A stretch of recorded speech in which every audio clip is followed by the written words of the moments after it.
સંતતિ નિર્માણની જરૂર શું કામ છે? અમારે ત્યાં ઘણા ઇન્ફર્ટાઇલ કપલ આવતા હોય કે 7 વર્ષ થઈ ગયા લગ્નના, 8 વર્ષ થઈ ગયા અને હજી બાળક નથી એમ. So if you ask them કે બાળક કેમ કરવું છે, મોટા ભાગનાને ખબર નથી હોતી. ફેમિલીનું પ્રેશર છે, મારા બધા મિત્રો પાસે એમને બાળકો છે, મારે નથી, તો એ ફોમો છે. ફેમિલીનું પ્રેશર છે તો એ કોઈકનું દબાણ છે. પરંપરાના ભાગ રૂપે છે તો એનો મતલબ એમ કે you are just following the tradition. બાળક શું કામ કરવું જોઈએ? તો એનો એક જવાબ એવો આપી શકાય કે obviously they make us happy. એ લોકો આપણને ખુશ કરે છે. એટલે એમને આ પૃથ્વી પર લાવવાની પ્રક્રિયા તો ખુશ કરે જ છે, પણ એ લોકો આવી ગયા પછી પણ એ લોકો આપણને ખુશી આપે છે. એમનો ચહેરો જોઈ, એમનો સ્પર્શ માણીને જ્યારે આપણને ગળે મળે છે ત્યારે આપણા દિવસભરનો થાક ઉતરી જાય છે. દે મેક અસ હેપી. બીજું, એ લોકો આપણને ઈશ્વરનું સ્મરણ કરાવે છે.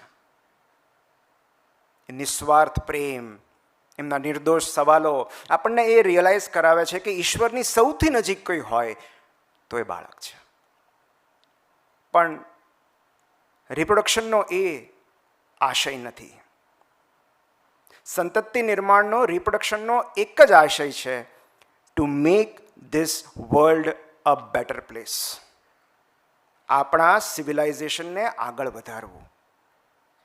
મનુષ્ય જાતિ જે પહેલાં હતી એનાથી એક ડગલું આગળ આવે. આપણે સિવિલાઇઝેશનને આગળની દિશામાં ધપાવવાની છે, માટે રિપ્રોડક્શન કરવાનું છે. કારણ કે આપણા બાળકો જો આપણી જેવા જ હોય, આપણી જેટલા જ ઇન્ટેલિજન્ટ હોય, તો એનો મતલબ એમ કે આપણે એક પોઝ મૂકી દીધો છે, સ્ટેટિક અવસ્થામાં આવી ગયા છે. આપણા બાળકો આપણી કરતાં એક ડગલું આગળ હોવા જોઈએ. તો અલ્ટિમેટ ગોલ શું છે પેરેન્ટિંગનો? પેરેન્ટિંગનો અલ્ટિમેટ ગોલ એક જ છે, to make hour children independent. એક બહુ સરસ ઇમેજ મેં હમણાં જોઈ હતી કે એક નાનો એવા પાંજરામાં એક પક્ષી હતું અને એક નાના એવા બાળકને એની સાથે દોસ્તી થઈ જાય છે. એ આવે છે અને એની સાથે વાતો કરે છે. ધીરે ધીરે ભાઈબંધી થઈ જાય છે અને પછી એક દિવસ બાળક એમ કહે છે કે તું પાંજરામાં પૂરાયેલું રહે ને મને નથી ગમતું, તો જો હું મોટો પથ્થર લાવ્યો છું, હું તારું પાંજરું તોડી નાખું અને હું તને આઝાદ કરી દઉં. એટલે પંખી એવું કહે છે કે મને આઝાદ નહીં કરતો, મને આઝાદ કરીશ તો હું ઉડી જઈશ, પછી હું કદાચ પાછું ન આવું. એટલે બાળક એમ કહે છે હું એ જ ઈચ્છું છું.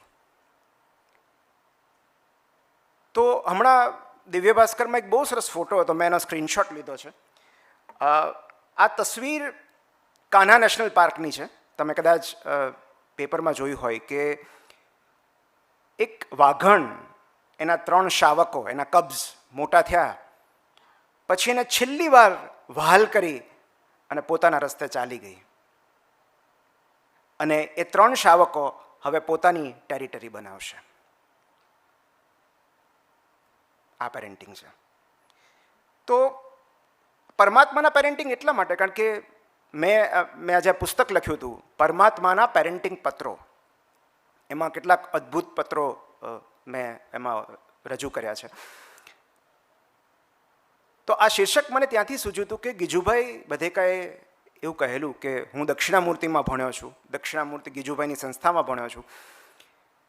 એટલે ગીજુભાઈના વિચારોને, આદર્શોને જીવ્યો છું, જીવું છું. કે બાળક એ પરમાત્માએ માનવ જાતિ પર લખેલો પ્રેમપત્ર છે. અને માટે જો પરમાત્મા એનું પેરેન્ટિંગ કરે તો કેવું કરે. અને એટલે આ પરમાત્માનું પેરેન્ટિંગ, મને યાદ નથી કોણે કહ્યું છે, પણ આવનારું દરેક બાળક, આ પૃથ્વી પર આવનારું દરેક બાળક એ સંદેશો લઈને આવે છે કે ઈશ્વરે હજુ માનવ જાતમાંથી શ્રદ્ધા ગુમાવી નથી.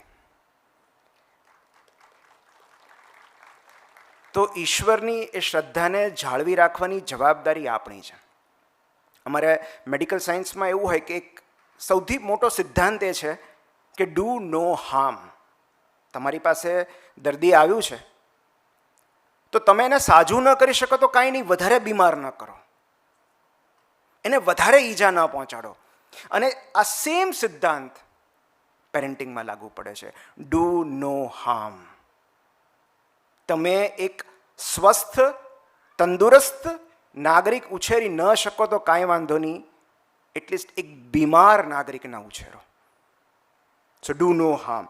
અને આ કેવું છે કે એક પ્રયોગશાળામાં થોડા સમય પહેલાં એક એનિમલ જર્નલ, એનિમલ બિહેવિયર જર્નલમાં એક આર્ટિકલ પબ્લિશ થયો હતો કે એકવાર સાયન્ટિસ્ટને એવું લાગ્યું કે આ પંખીઓ માળો બાંધતા કેવી રીતે શીખતા હશે, whether it is an acquired skill or instinctive skill.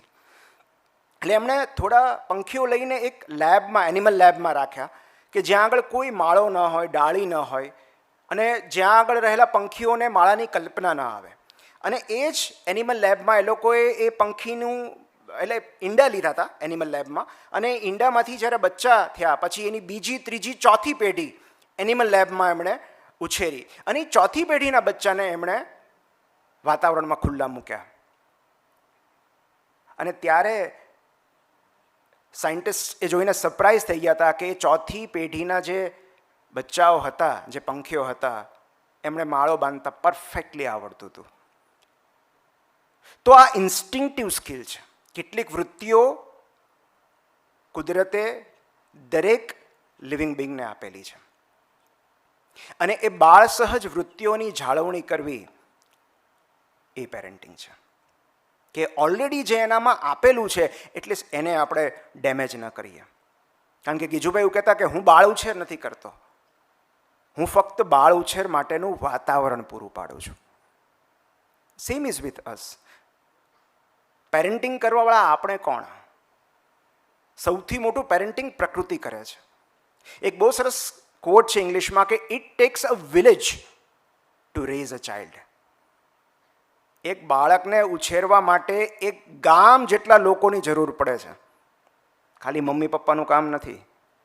એમાં શિક્ષકોએ આવે, દાદા, દાદી, કાકા, કાકી, ફઈ, ફુવા, મિત્રો, આ બધા એનું પેરેન્ટિંગ કરે છે. તો પછી આપણો રોલ શું છે? તો મુખ્યત્વે આપણા બે રોલ છે. તમે માળીની સાથે આપણે કમ્પેરિઝન કરી શકીએ કે કળીમાંથી ગુલાબ ખીલવવા માટે કયા માળીએ પેરેન્ટિંગ કરવું પડે છે? પણ મેઇનલી માળીની જરૂર બે કારણોસર પડે છે. એક પોષણ અને એક રક્ષણ. નર્ચરિંગ અને પ્રોટેક્શન. કેટલાક ઇન્ફ્લુઅન્સથી આપણે એમને બચાવવા પડે, એમને જાળવીને રાખવા પડે. કેટલાક આદર્શોનું, મૂલ્યોનું સિંચન કરવું પડે. ત્યાં આપણો રોલ છે. બહુ જ લિમિટેડ રોલ છે, બહુ જ લિમિટેડ રોલ છે.